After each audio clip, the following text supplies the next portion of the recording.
Hello guys, good day sa inyong lahat. Panoorin niyo kung paano magpapalitada kaming mga taga Mindanao. Tapon-tapunan natin ng halo, tapos labay-labayin na batbalatan natin kasi grabe ang init ng panahon. Kaya ito, pakaratan na natin. Ito, pakaratan, tapos ito, sabigan ng minasa, tapos ito halo.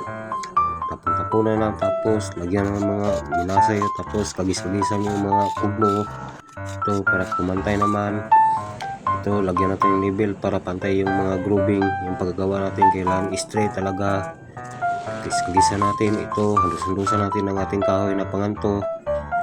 Ito, kuha tayo ng tubig at lagyan natin ng mga kunting mga kugmo o minasa. Ito naman, lagyan natin yung tubig. Tapos ito, bibilihan naman natin ito sa kabila para pantay talaga yung paggagawa, para ganda naman tingnan. Ito, gisa natin, ito naman kagis-gisa natin yung mga kalugmo nga lumabas. Ito, halusan-halusan natin ang mga kahoy na rodila. Ito, yung mga butas-butas, lagyan natin ng tugmo para pantay talaga. Ito, batbalatan natin, grabe ang init. Ito naman, kagis-gisa naman natin itong mga kugmo para pumantay naman talaga.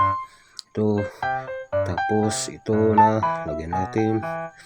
Ito talaga, kailangan talaga to guys para pantay ang paggawa natin. Tapos lagyan natin ng label talaga. Ito, lapatan natin ng label. Tapos yan, pagisa-gisa naman. Yan, pagisa-gisa talaga para magpantay talaga. At ito, batbalatan natin ang paghalos ng ating rodila.